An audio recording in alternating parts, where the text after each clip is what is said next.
What a week for South Florida sports for teams that aren't even playing right now. The Miami Marlins are playing their best baseball of the season, but the Panthers and the Heat, and obviously we're here to talk about the Florida Panthers, stole the show the past few days. You had the news on Sunday that Brady Tkachuk was coming to the Florida Panthers. His press conference went down yesterday. We are going to go through all of the quotes that were said at that one. We're going to talk about some of the highlights, what I liked, what I didn't like. Well, there wasn't much that I didn't like from the introductory press conference because Brady Tkachuk is officially a Florida Panther. He will be wearing number 8. We'll get into all that in a little bit. And then how about it? The Miami Heat making a big trade about 36 hours ago, getting Giannis Antetokounmpo. So now you get both of these teams wanting to one-up each other. I saw some running jokes. If you are a South Florida sports fan, what's next? The Miami Marlins are going to go trade for Shohei Ohtani. I will say I thought some of these episodes here on draft week with the Panthers maybe trading away that number 9 pick before we knew it was for Brady Tkachuk would be a little bit shorter here on Florida Panthers Daily. But it has been far from that. If you're watching on our YouTube, we've updated our background a little bit, just like the Panthers have updated their roster a little bit. I mean, it all looks the same, but if you notice, we're going a little more modern with it. And that's if you're not a first-time watcher. If this is your first time here on Florida Panthers Daily because of all the big news that is happening in South Florida, well then, what's going on? How you doing? I am AJ Sheridan. My social medias are AJ Sheridan Radio. As we sit here on this Hump Day Wednesday, June 24th, go ahead, subscribe for us down below. We go every single day, Monday through Friday, giving you the latest and the greatest, everything you got to know about the Florida Panthers. And before we get to the press conference from yesterday, I've already hit on Giannis Antetokounmpo, but we've started this segment that today is going to be near the last day, one of the last days that we will do this here on Florida Panthers Daily. And we did it to bring the joy back that the Panthers experienced the past few seasons once the playoffs got underway. And obviously there were no games to talk about for the Florida Panthers.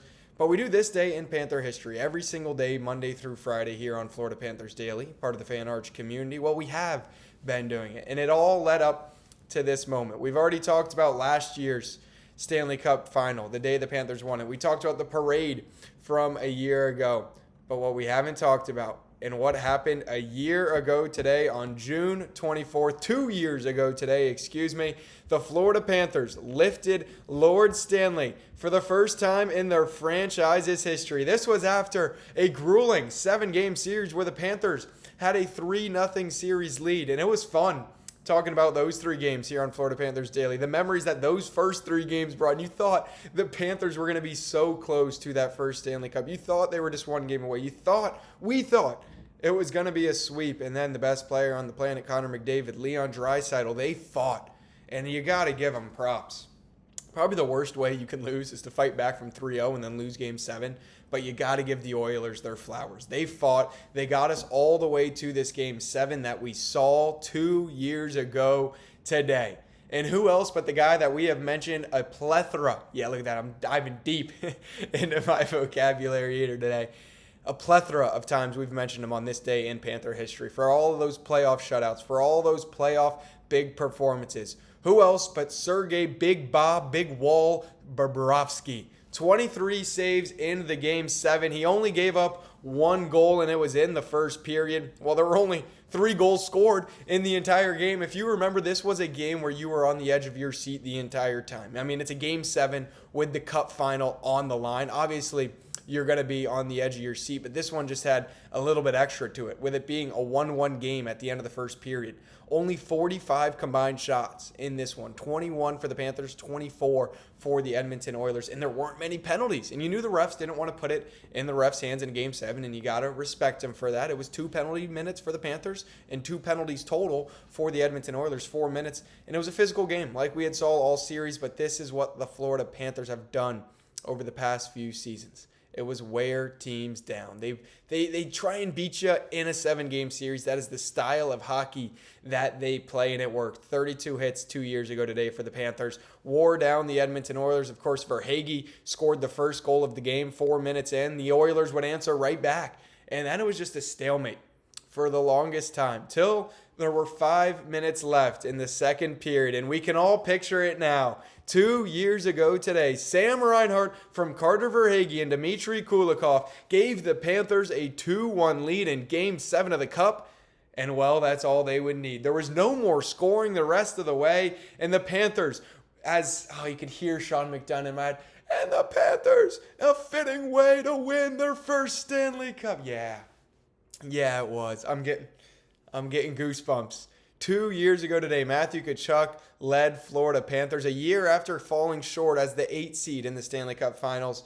Get over the hump against the best player in hockey after that team, the Edmonton Oilers, had fought back from 3 games down to force a Game 7. It was the Panthers throwing their sticks, throwing our gloves in the air, and it was me jumping in the pool. It was all the fans across South Florida and across the country celebrating because the Florida Panthers and Lord Stanley were finally in South Florida as champions. And now we have a new player in South Florida looking to raise the 3rd Stanley Cup in 4 years, and that is Brady Tkachuk. He was introduced to the Florida Panthers yesterday alongside Bill Zito. We're going to run through all the quotes because who would have thought the Heat would come in and steal the show? Brady Tkachuk, the Panthers said, no, this is our moment. We just got this big fish, as I've been saying.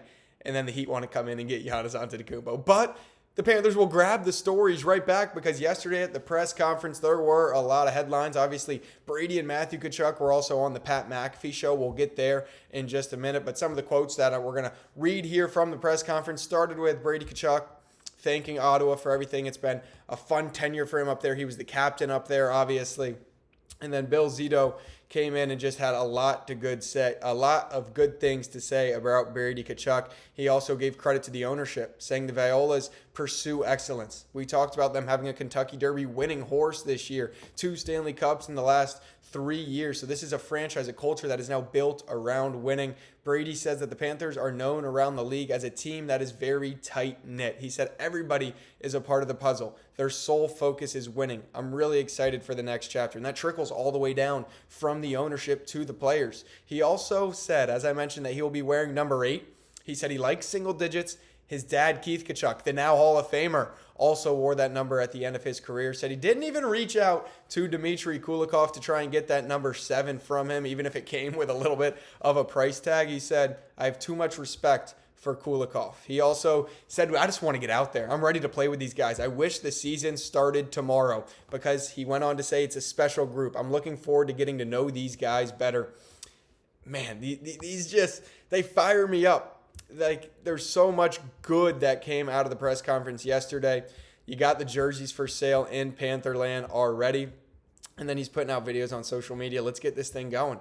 And I couldn't agree more with that. Then he was on the Pat McAfee show with his brother Matthew, and he said, I knew there was a slight chance that this could be a reality, but I never really got my hopes up. He said it was one of the greatest moments of his life when he found out about this trade. And then he also said that it was an eventful day. He was told things were happening fast by his agent. He said he put his phone down. It was Father's Day. What a better way to give your dad a Father's Day present.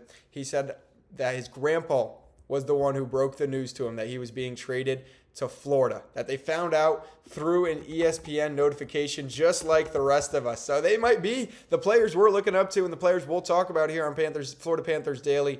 But it doesn't mean that they don't find out the news the same way we do. Well, maybe he would have found out here on Florida Panthers Daily. If not, he at least heard my reaction. That is for sure, because we go every single day, Monday through Friday. And then they went on the Pat McAfee show to talk about their dad, talk about how he's going to the Hall of Fame, and talk about just what a good weekend it was for the Tkachuk. So it's official. Brady Tkachuk had his introductory press conference yesterday. It went well, a lot of good takeaways, and a lot of juice is the word I like to use here on Florida Panthers Daily. He is ready to wear that number 8 jersey for the Florida Panthers. But who's going to be in goal for the Florida Panthers this upcoming season?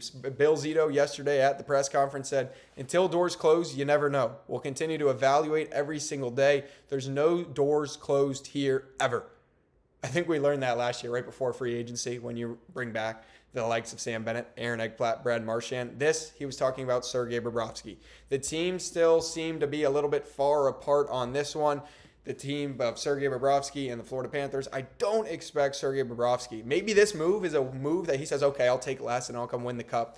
I think he's going to go get one last multi-year contract. So that leaves us with Jordan Binnington of the St. Louis Blues. But today, another guy that we've talked about, and his name's starting to circulate even more with the NHL draft on Friday, that is Connor Hellebuyck, and from the Winnipeg Jets. And I think this could be a little far-fetched from the Panthers, because if you're trying to trade him, The Jets aren't going to take on any of his salary once they trade him. And the Panthers would have to move on from a player or two to create enough room to get Connor Hellebuck, because they're not including Anton Lundell in any trade deal. That was what was made clear yesterday. Anton Lundell will be a Florida Panther no matter what it costs. There's no return that can get you to trade Anton Lundell. And I think that's the big news, but that doesn't mean Connor Hellebuck is out of the cards. We talked yesterday on Florida Panthers Daily. Evan Rodriguez might be the short man out, the last man who might end up getting traded to create some room.